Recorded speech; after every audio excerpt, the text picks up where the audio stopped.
4PM news network में दोस्तों आपका स्वागत है। मैं हूं आपके साथ राशिद जहीर। उत्तर प्रदेश से सबसे बड़ी खबर कल से ये चल रही है कि जयंत चौधरी एनडीए में चले गए, अखिलेश यादव को छोड़ गए और इंडिया को बहुत बड़ा यानी कि इंडिया गठबंधन को बहुत बड़ा धचका लगा है। अखिलेश यादव का बयान भी आया है, हमने आपको बताया भी है। उन्होंने कहा वो बड़े समझदार व्यक्ति हैं, पढ़े लिखे व्यक्ति हैं और किसानों के दर्द लेने वाले व्यक्ति हैं, वो कहीं नहीं जाएंगे। लेकिन उनकी तरफ से कोई खंडन भी नहीं आया है। कल से मेन स्ट्रीम मीडिया का चैनल चीख के ये कह रहा है कि इंडिया गठबंधन को सबसे बड़ा धचका नीतीश कुमार के बाद जयंत चौधरी के रूप में लग गया है। लेकिन जयंत चौधरी की तरफ से अभी तक हमारे पास कोई ऐसी चीज़ नहीं आई है कि जिसे ये कहा जाए कि साहब हम ये कह दें कि वो ख़त्म हो जाएगा, जयंत चौधरी चले जाएंगे, जयंत चौधरी वो लाठियां भूल जाएंगे जो लाठियां लगी थीं।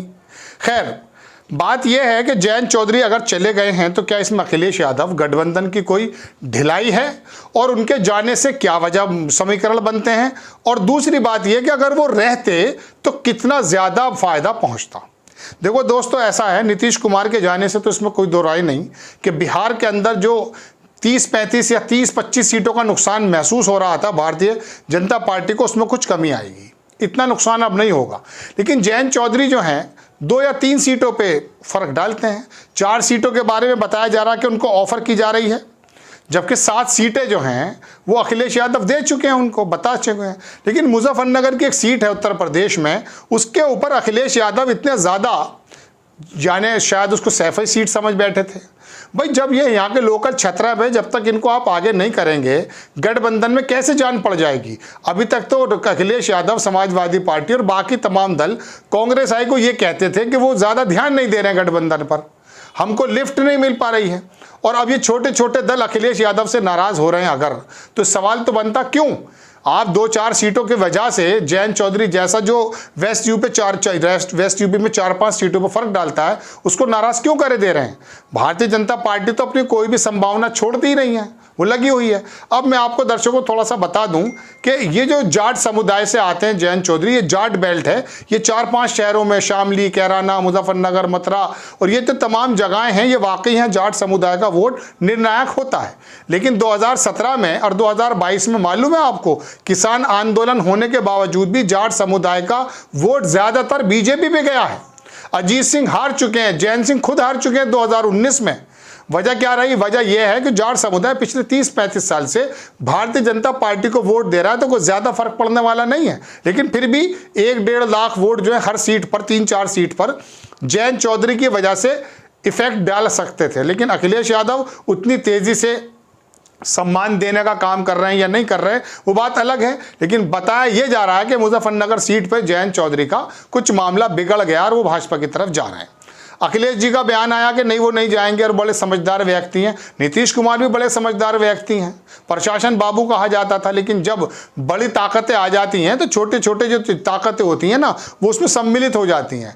नदियां कभी भी समंदर को अपने अंदर नहीं समेटता है, समंदर नदियों को समेट लेता है। लेकिन कुछ झरने होते हैं जो बिल्कुल कहीं नहीं जाते हैं, वो अपनी साफ शफाफ अपनी स्वच्छता के लिए जाने जाते हैं। वो नेता अब कहाँ बचे हैं। लेकिन बहरहाल नीतीश के जाने के बाद तो किसी भी नेता से उम्मीद करना गलत है। लेकिन एक बात ये ज़रूर है कि गठबंधन को जितना बड़ा झटका गोदी मीडिया बता रहा है उतना बड़ा नहीं लगेगा जयंत चौधरी के जाने के बावजूद भी। ये सीटें पहले भी भारतीय जनता पार्टी के मजबूत गढ़ थे और आज भी मजबूत गढ़ हैं। लेकिन वो वाली जो केमिस्ट्री किसी ज़माने में चौधरी चरण सिंह और मुलायम सिंह की हुआ करती थी, वो शायद अब नहीं है। आपको बता दूं दर्शकों, मैंने अपने प्रोग्राम में भी बताया कि चौधरी चरण सिंह ने ही सबसे पहले मुलायम सिंह को विधान परिषद भेजा था और मुलायम सिंह ने ही सबसे पहले उनकी प्रतिमा विधानसभा में लगवाई थी। तो कहने का मतलब ये कि वो केमिस्ट्री नहीं मालूम, लेकिन अखिलेश यादव के लिए गठबंधन के लिए थोड़ा सा धचका तो ज़रूर है। लेकिन फिर भी यहाँ पर भारतीय जनता पार्टी का वेस्ट यूपी में गढ़ है और यहाँ का जाट समुदाय पहले से ही भारतीय जनता पार्टी को वोट देता है। जयंत चौधरी के जाने से मैं कह रहा हूँ ना, कुछ सीटों पे 1-2-1.5 लाख का फर्क तो जरूर पड़ेगा। लेकिन ये अपनी सीटें नहीं बचा पाए थे पहले। लेकिन फिर भी बेहतर ये होता कि अखिलेश यादव सबको साथ लेकर चलने का अगर काम करते, 5 की जगह 7 मांग रहे हैं, 7 की जगह 10 मांग रहे हैं, अपना एडजस्ट कर करके उनको जिताया जा सकता था। तो ये अपने वोट में ही एक कभी कांग्रेस समाजवादी का वोट खत्म कर देती है, कभी समाजवादी जो है लोक दल का वोट खत्म कर, अपने वोट के अंदर एक दूसरे को ले रहे हैं। लेकिन भारतीय जनता पार्टी का वोट अभी तक अपनी जगह तटस्थ है, वो नहीं हिल रहा है, उसको नहीं काटा जा रहा है। आप जो है ना पिछड़ों में, अल्पसंख्यकों में, और जो है आपने पीडीए बनाया था दलितों में, इसमें लोकल छत्र आप निकालिए, उनको टिकट दीजिए। बाकी अल्पसंख्यक तो कहीं जाएगा थोड़ी, वो तो आप ही के पास रहना है, कहाँ जाएगा वो? जो भी भारतीय जनता पार्टी को हराता हुआ दिखेगा वहां चला जाएगा। तो 20% जो वोट है अल्पसंख्यकों का, नाकिस वोट, वो तो आप ही की तरफ जाना है अखिलेश जी। लेकिन आप भारतीय जनता पार्टी के उस पिछले वोट में सेंध लगाने की कोशिश करें, जाटों के वोटों में, बनियों के वोटों में, पंडितों के वोटों में सेंध लगाने की कोशिश करें, जो परंपरागत भारतीय जनता पार्टी का होता जा रहा है। बड़ी खबर जयंत चौधरी के जाने की खबर है, उनकी तरफ से अभी तक खंडन तो आया नहीं है, अलबत्ता मेन स्ट्रीम मीडिया बता रही है संभव है वो चले जाएं। आपको खबर कैसी लगी अपनी राय कमेंट्स बॉक्स में जरूर दीजिए, चैनल को सब्सक्राइब कीजिए, शेयर कीजिए। नेक्स्ट टाइम मैं किसी खबर के साथ हाजिर होता हूं। जय हिंद।